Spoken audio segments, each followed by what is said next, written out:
Welcome to the 100th episode of the Big Idea to Bestseller podcast. Let's go. Now, I got to be honest with you. This is kind of crazy that we're already at 100 episodes of the show. It feels like, truthfully, it just feels like yesterday that we were just starting this and deciding, should we go for it? Should we not? Is this going to be beneficial to us? Is this going to be fun for me? Am I going to be able to be consistent? And we had all the questions and we said, you know what? Screw it. Let's go for it. And now here we are 100 episodes in, and holy shit, has having a podcast been freaking sweet. Now, I want to share something before I go into some of the takeaways and also teaching you guys how I've used this podcast after doing 100 episodes. And that's this. Everybody has a different reason for doing a podcast, okay? You'll probably see some of the same reasons of why you might want to start one, why you might want to grow one, just like I do. But everybody's got a different podcast, a different goal, a different reason, a different objective. And I just want you to know that, everybody starts at their first episode. So whatever it is that you are looking to do, how you're looking to grow your business, if a podcast is right for you, how to grow it, just remember, everybody started with the first episode. Everybody started with the first solo episode. Everybody started with their first guest episode. And that's the beauty of it. 100 episodes in, I can honestly say that I am much better than I was at the beginning. I'm much more comfortable. I have my style. My people know my style, and it's just awesome.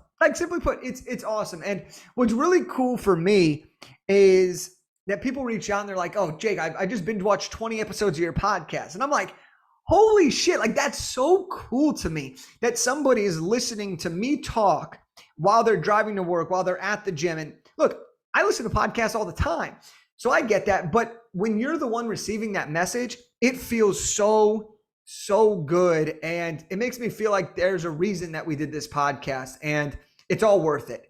And I just want to say that I'm so grateful for you. If you've listened to one episode or all 100 episodes, I'm really, really grateful for you. I'm appreciative of you, and you're who keeps me going, and that's what's awesome. So just thank you so much. This is the first 100. We'll see where this goes. We have no deadline of we're going to get to 150 episodes, 250 episodes, 500 episodes, 1,000 episodes. We don't have a plan like that of how many episodes we need to do.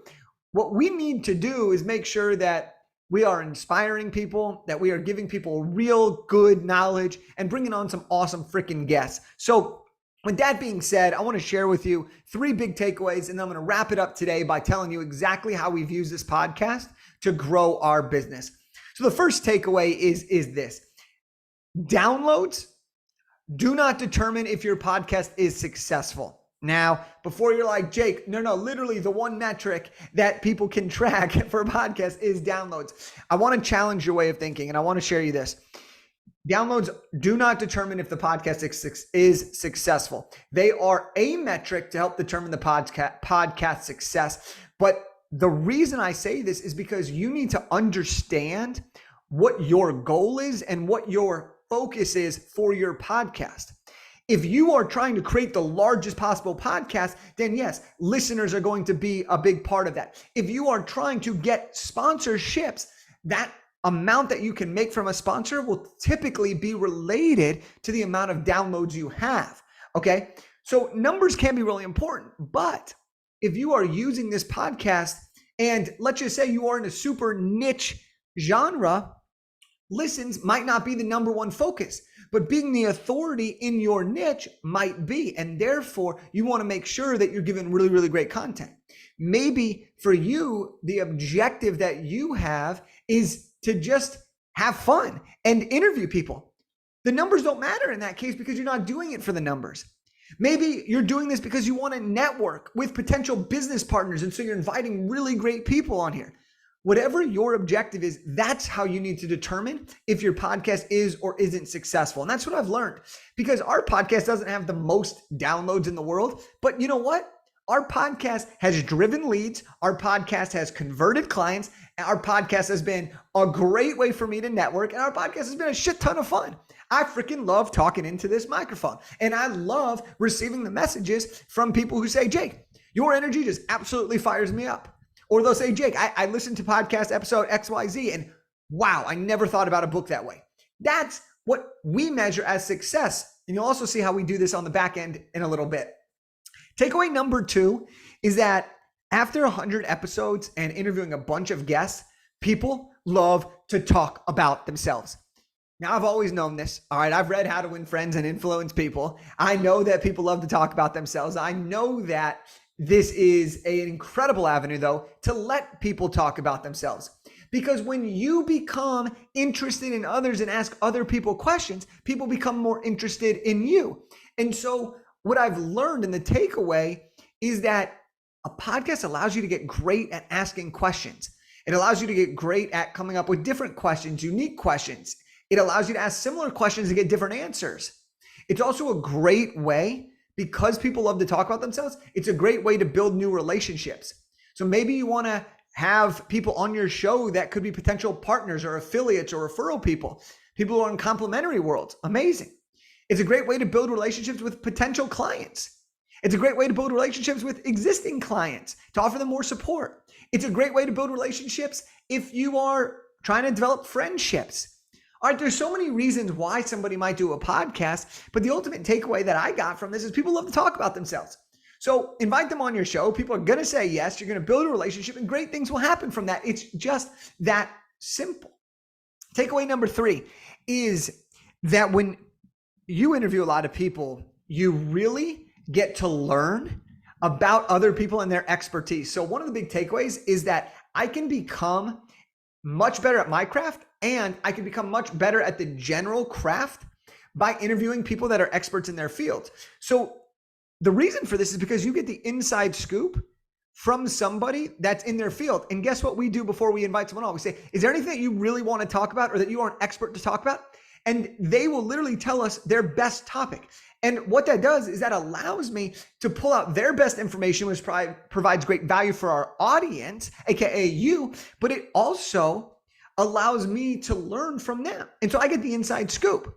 And so on one hand, what this does is by having a podcast, and what I've realized is that I've been able to grow my general knowledge exponentially. Okay, I've been able to learn some really great stories that I can do callbacks on for other episodes, different experiences, but also I've been able to learn general information that I didn't necessarily know previous. For example, we've had some PR people on here. Now, while I know how to do basic PR, there are some tips and tricks from our experts that we've been on the show that I've learned a little bit more about it. That's amazing. That's helped me promote my book, get more TV spots, etc. But what's also really great about interviewing people is that you can get better at your craft.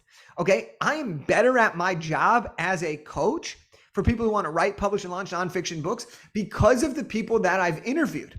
For example, I interviewed a friend of mine. His name's Alan Stein Jr., 2-time author, big-time speaker. And one of the things that I learned from him specifically was how he was using his book to get him more speaking engagements, how he used his book to create the clarity in his messaging so he could be a better keynote speaker.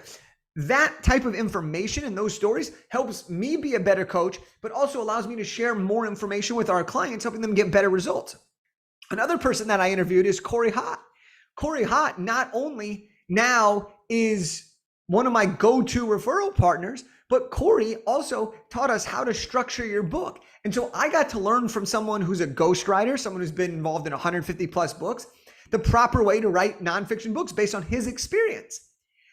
That's amazing. That's a huge advantage to me to be able to learn that. And so I really wanted to share those 3 takeaways.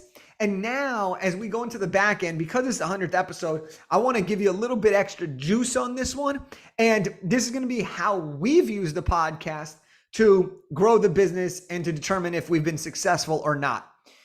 The first way that we've used this podcast is as a free resource. So what I mean by this is that when people aren't ready to buy from us yet, or they jump on an opportunity call with us, sales call, and they say, hey, I'm not ready yet. I need to do it in 2-3 months. What we do is I say, well, hey, look, check out my podcast. This will be a great resource for you. All right. So free resource. That's amazing. We also, for people that have limited financial resources who want to invest with us but can't, we tell them, hey, go listen to the podcast. This will help you a ton as you go through your book journey. And so our podcast has become a huge source of, it's been a database for people to get additional resources for free that are really, really high quality. And people really, really appreciate that. And so then they come back and they become a client, or they refer us because they got so much great value from the show. The second way that we've used this podcast is to build a ton of credibility and trust. And this is with people that are future clients or even potential business partners, because what happens is that when people see me on this show or they listen to me on the show, they get to feel my personality. They get to see my personality firsthand. It's much different than if I email you or send you a message. There's a completely different vibe. And what's really important here to recognize is that I get to share my expertise on the book space and the business space and the life space in a way where I excel.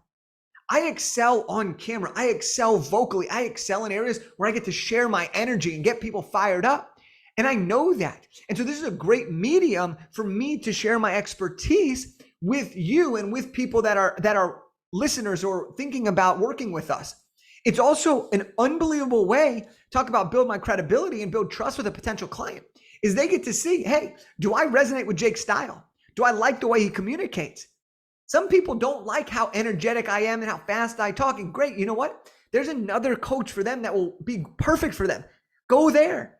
But there are going to be people who are like, damn, I need this energy. This energy alone will hold me accountable. And we've had people literally sign up because I hold people accountable just with my energy and people want to get fired up. Okay, so this allows people to really understand if I'm the person for them to help them. And even if not, they're going to find the right fit for them. And ultimately, that's what I want. I want people to find the best fit for them. And if I'm that person, amazing. And if I'm not, then I hope you find the right person. But I'm glad that you listened to know. I want you to be successful and I want to be successful. The third way that we use this podcast is that we get to highlight our clients. So not only do I get to brag about our clients' success in the form of an interview and allow people to see how much success people are having when they go through our program, but I get to go deeper with a client. I get to provide value to the client because they're now getting a chance to be on the podcast. They're getting a chance to get exposed to my audience. That's a huge value. And it's really cool because once someone comes to our program, they launch their book, we'll interview you on our podcast as a little bonus. All right, and that's so cool. It's an amazing way to get your message out there. And I always make sure I'm asking you questions to share your story, share your business, share your book. And then on the flip side, as a listener, people get to see what our clients' experience is like.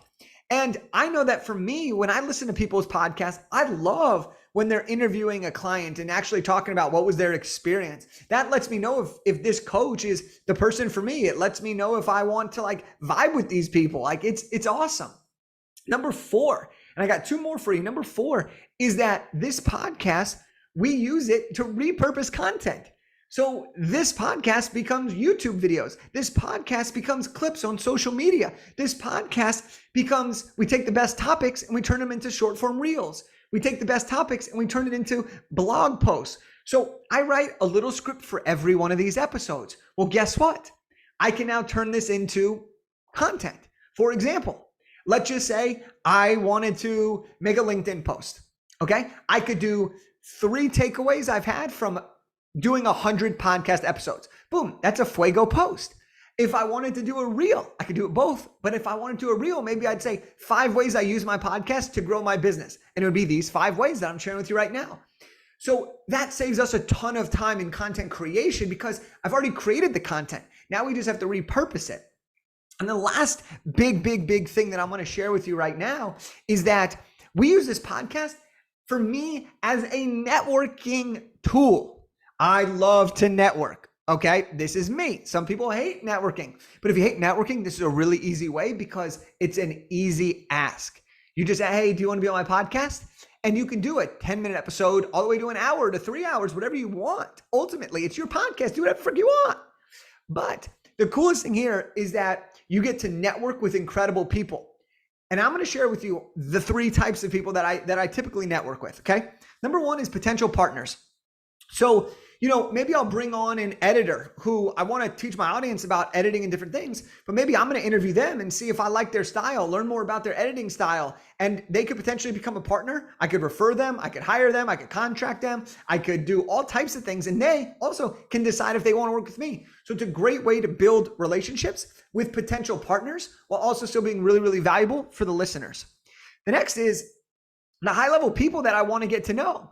So for example, before I had this podcast, I didn't know Dave Chesson of Kindlepreneur. I just knew of Kindlepreneur. So when I got the podcast, I said, hey, Dave, I got a podcast on this. This is your audience. Would love to chat with you. And what this did was this allowed me to have a 30+ minute conversation with someone who's been around the industry, the book industry, for a very long time, someone who is an absolute expert. And I got to build a relationship with him. I've been able to do this with tons and tons of guests, which have really expanded my network. And it's been amazing. And then the other really cool thing about a podcast is you can invite people who you think could be potential clients, but you want to get to know them a little bit more. And so you bring them on the show because they're an expert. I'll give an example for us is I can bring on people who are experts in their field that have really, really great information and really, really great knowledge. And I can interview them and I can learn them. So one, we're all getting a win. I'm learning from them. They're getting exposure. The listener's getting great value. But two is now I have a relationship with that person. They're going to hear more about what I do. They're going to be more in tune to a book. And they might be like, oh, shit, I should write a book. Jake, you're my guy. And so that's how you're able to network. You're able to build clients. You're able to do all these amazing things with it. And so this is the 100th episode. This is it. This is 100. Now, if you've enjoyed this, all right, if you've enjoyed any episode, I would love for you to let me know, because I want to keep doing this. And the feedback's amazing. And so if you've really enjoyed this, please leave a rating, please leave a review, do all that good jazz. I'd appreciate that. But most importantly, truthfully, if you found this episode or this podcast, all 100 episodes, valuable at all, then keep listening. Keep doing your thing, keep implementing, keep growing. That's what this is all about. I'm having a damn good time. We're on episode 100. I don't have any plans on stopping right now. So all that I ask is that if you really love this episode, if you really love this podcast and you're finding value, keep listening. Because one of these episodes is going to put you into action if it hasn't already. One of these episodes is going to hit the light switch. One of these episodes is going to just absolutely help you get to that next level. And so I'm fired up. And I hope that you're fired up too. And I appreciate you for listening. Here's to the first 100 and here's to many more episodes. I'll talk to y'all next time.